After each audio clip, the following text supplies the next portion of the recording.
All right, so what we're going to get into next is trig identities, and we're actually going to use these trig identities to do some simplifying, and then we'll actually do some proving. Um, Now, a trig identity, it's kind of explained here. I'll let you read that. Basically, what you're going to do is you're going to use this layout, if you will, of all these different identities, and you're going to try to use those to come up with, like for number one, it's an exact value, but you're going to try to come up with, and actually, I think I may skip one.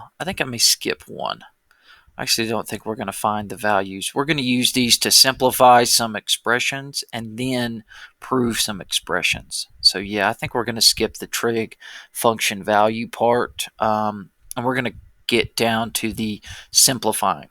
So when we simplify here, we're rewriting our expression basically in terms of the trig identities to try to simplify it. So what you'll need to know is these trig identities, and you'll notice I'm going to keep coming back to these because these are very helpful, and you'll need to know these.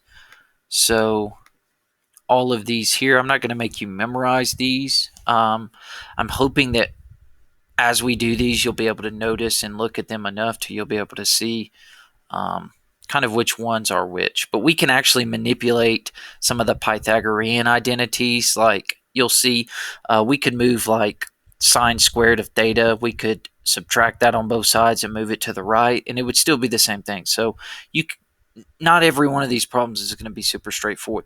But essentially, you're going to use these identities to rewrite your equation and simplify it. And then when we prove, you'll rewrite your one side of your equation, and it should end up giving you the same thing on both sides. So that's pretty much what we're going to do.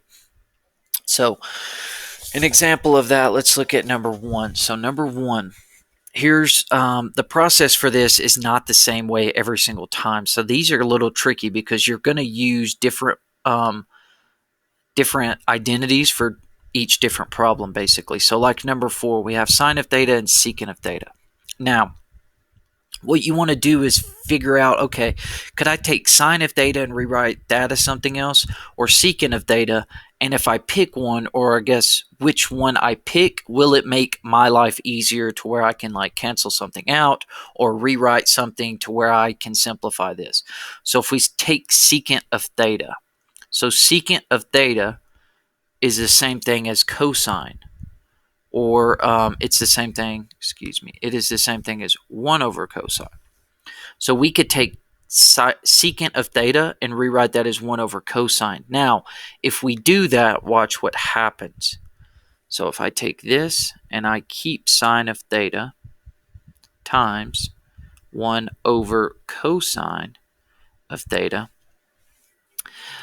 that essentially means that I'm multiplying here, and this is going to multiply on the top. So I'll be left with sine of theta over cosine of theta.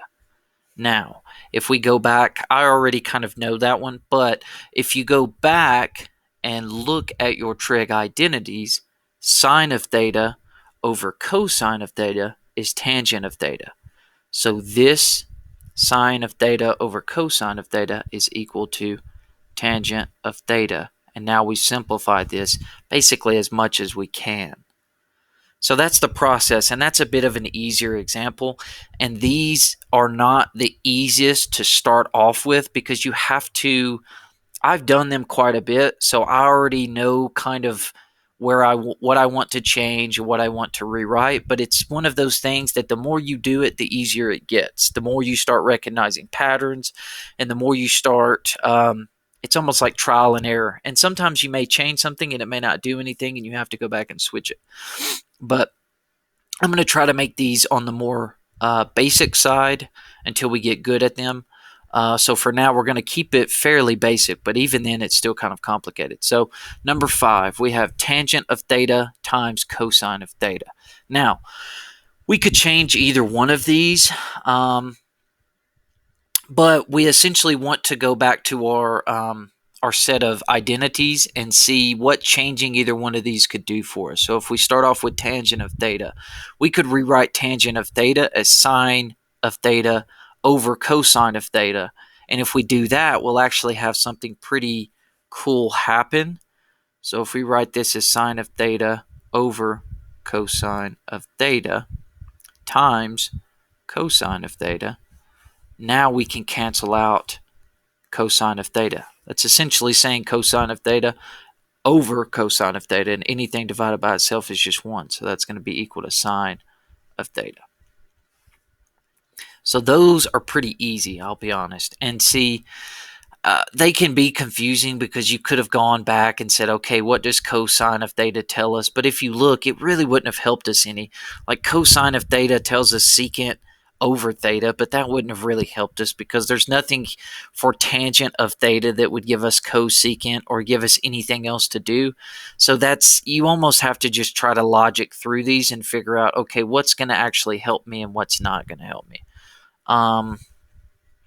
Now, the next one is where they get a little bit more challenging. And these are just, I mean, they are what they are. They're a little tough, I'll be honest. So I'm going to try to do some of these complex ones, and hopefully you'll see kind of what I'm doing. So here for number 6, we have 2 times secant squared of theta minus tangent squared of theta. So what we would want to do here is go back and see if we can use anything with like secant and tangent squared and see if that will give us anything. So let's go back here and look.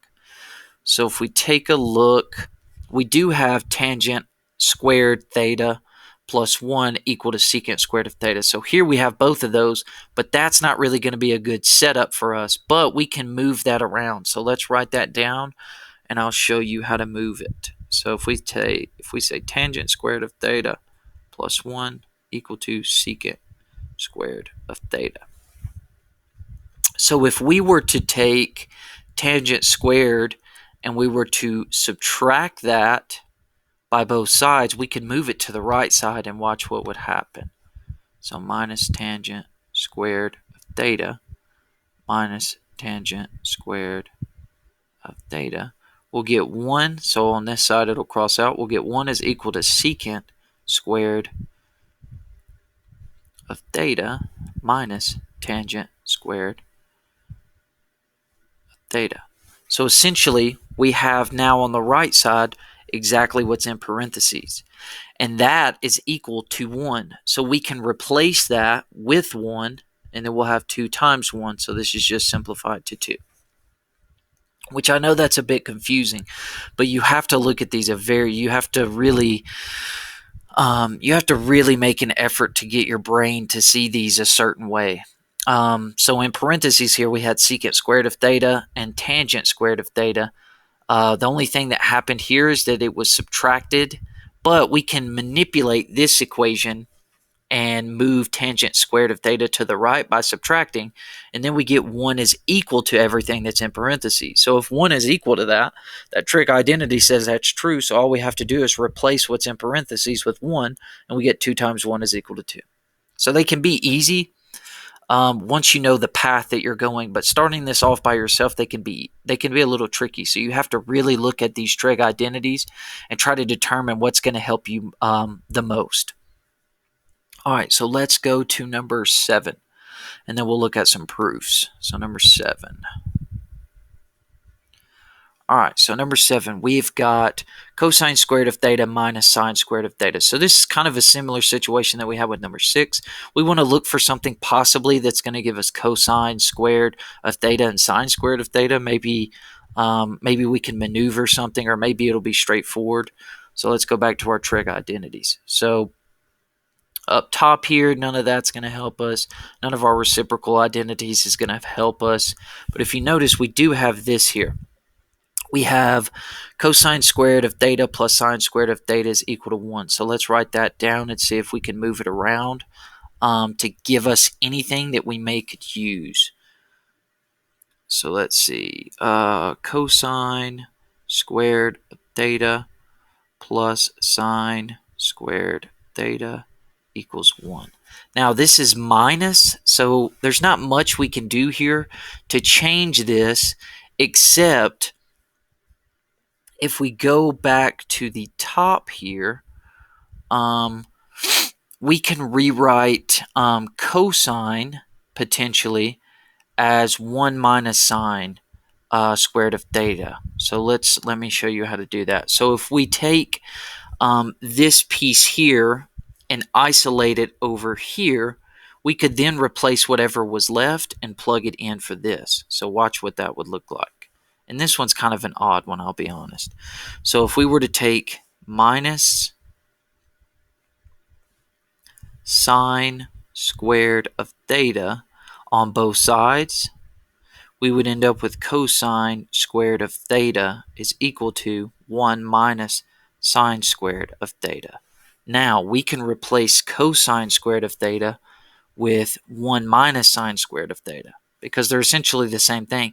So here we didn't get something that was as straightforward, but as long as we can isolate one part of this, we can take it and plug it in to our equation. So let's plug that in and we get 1 minus sine squared of theta minus sine squared of theta. So then essentially, this one doesn't come out the best, but essentially we have minus sine squared of theta and minus sine squared of theta. That actually gives you 1 minus 2 sine squared of theta. It's essentially like when you have like x minus x or negative x minus x, you get 2x. It's the same thing. So sine squared of theta here is just kind of like that. So this would be all we could really do with that. And I know that these are challenging. They may not make a lot of sense. But like I said, these take repetition. They take you doing a lot of them. And they get easier once you start figuring out what the patterns are. But I'm going to try to keep these straightforward and more basic for you because they're really vague. And so they're really hard to do. All right. So we're going to keep coming back to this trig identity part, but we're going to move on now to proofs, which proofs are basically taking one side. And so I'll switch over and show you that. So basically you're going to take the simpler side, which is just going to be like sine of theta or secant squared. It's going to be like a basic portion. And you want to make the other side, you want to simplify it so that you end up getting the same thing on both sides. So here's what that would look like. And I'm going to try to keep these basic as well. So if we look at number 1, we have sine of theta on the right. We're not going to touch that. We're going to leave it as it is. And we're going to try to simplify the left so that it ends up equaling the right. So if we go back, we're looking at tangent of theta and secant of theta. We're going to go back and look at our trig identities and see if we can find anything that'll help us. So tangent of theta is the same thing as sine of theta over cosine of theta. And then let's see, secant is the same thing as 1 over cosine of theta. So that actually could help us. So let's write both of those out. So let's replace tangent of theta with sine of theta over cosine of theta. And all of that's going to be over. So all we did was replace tangent of theta with sine of theta over cosine of theta. And then we'll replace secant of theta with 1 over cosine of theta. That's going to help us out. So now essentially what we have happening here is that we're going to get, we're going to take 1 over cosine of theta and flip it and multiply. So that'd be cosine of theta over 1. And all of this is equal to sine of theta. So now you can see that by replacing both of those, we're able to now mark out cosine of theta. And we're left with sine of theta is equal to sine of theta. So that one worked out pretty nicely for us. And so doing these more and more, you start to understand that this setup here was going to ultimately get you to sine of theta. And like I said, it's trial and error. Sometimes you may fill in or you may plug in and change tangent of theta and secant of theta, and it may not work out. So you may have to take a different approach. So you're going to have to just try your best to get through these because they can be hard. I can't just tell you a set way to do every single one because there's not a set way to do every single one. All right, so let's do another one. So let's look at number 2. And like I said, I'm going to try my best to make these as basic as I can because I understand that they are not the easiest. All right, so number 2, we have 1 plus secant squared of theta times sine squared of theta equal to secant squared of theta. So now this side over here, you can tell it's a lot more, it's a lot simpler than the left side. So the right side we're going to keep just like it is. We're going to keep the right side secant squared of theta, and our end goal is to get secant squared of theta on the left side.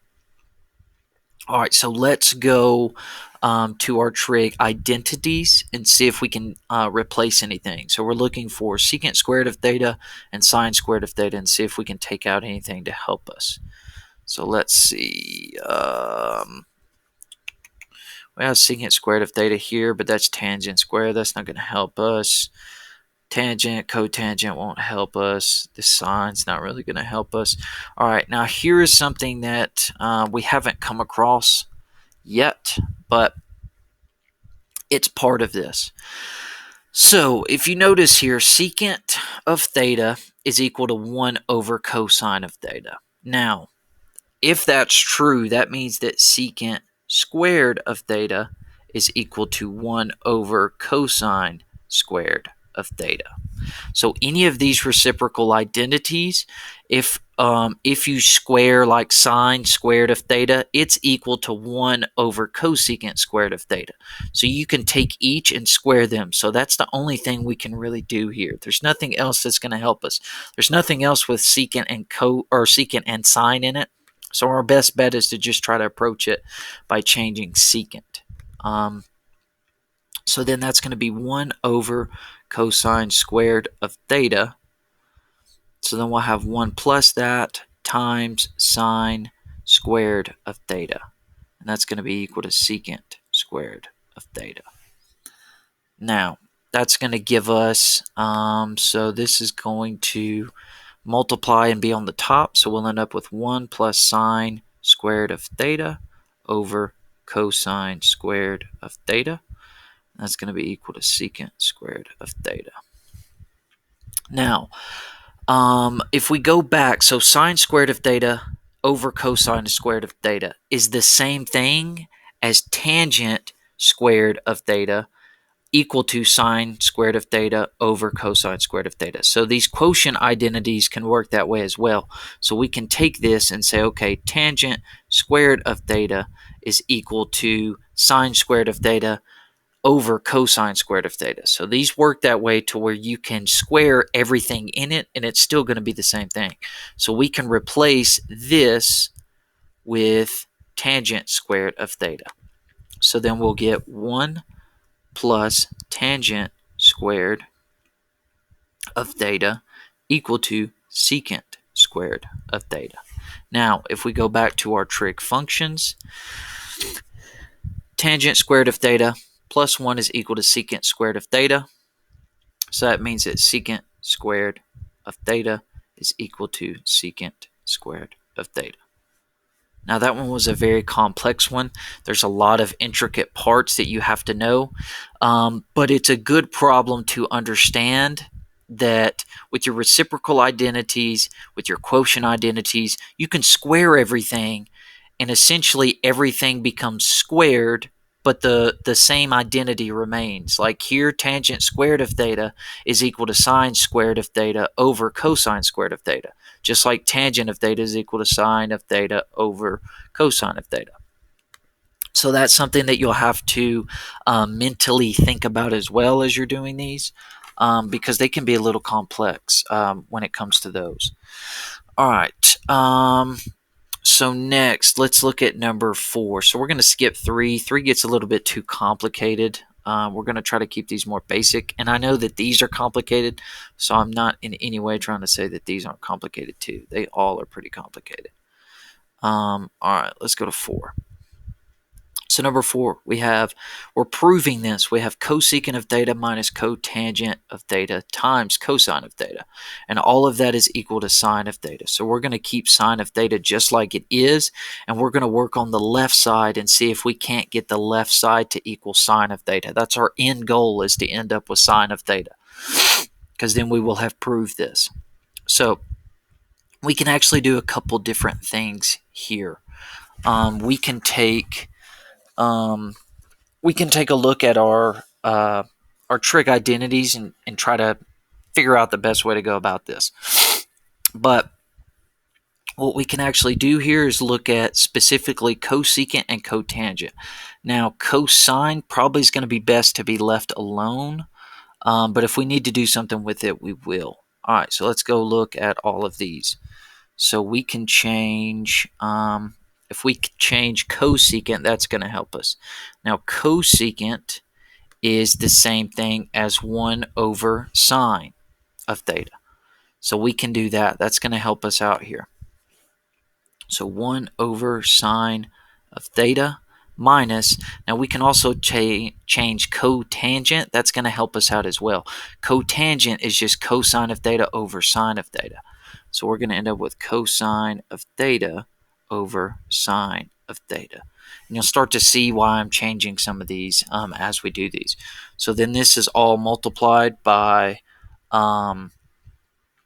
this is all still multiplied by cosine of tangent. We're not going to change that one.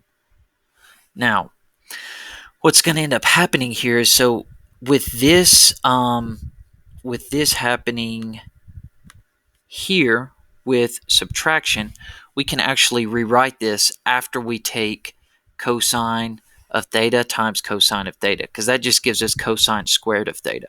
So these are almost two fractions with a common denominator of sine of theta. So we're going to put both of them over sine of theta, and we'll have 1 minus cosine squared of theta, because we took cosine of theta times cosine of theta. And that works almost like you were saying x times x. It gives you x squared. All right. Now, that's going to just be all equal to sine of theta. That's ultimately what we want to get. So now let's go look and see if we have anything for 1 minus cosine of cosine squared of theta, and see if we can do anything there. All right, so we do have cosine squared of theta plus sine squared of theta equal to 1. Now, could we manipulate this to get 1 minus cosine squared of theta? We can, actually. We could, so we could take cosine squared of theta plus sine squared of theta equal to 1. We could subtract cosine squared of theta on both sides, and we'll get sine squared of theta is equal to 1 minus cosine squared of theta.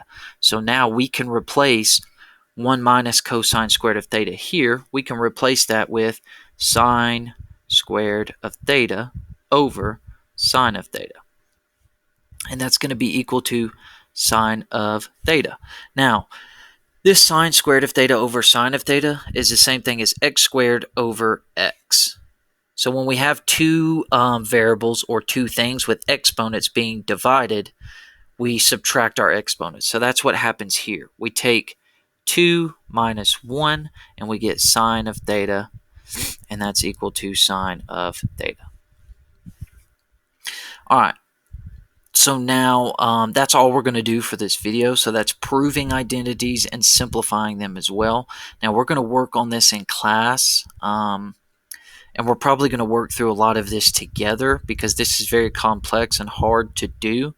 So we're going to work on this together, and we're going to try to keep it as basic as we can. I'm going to go ahead and upload this and give you some of the homework, and then we'll go over it in class.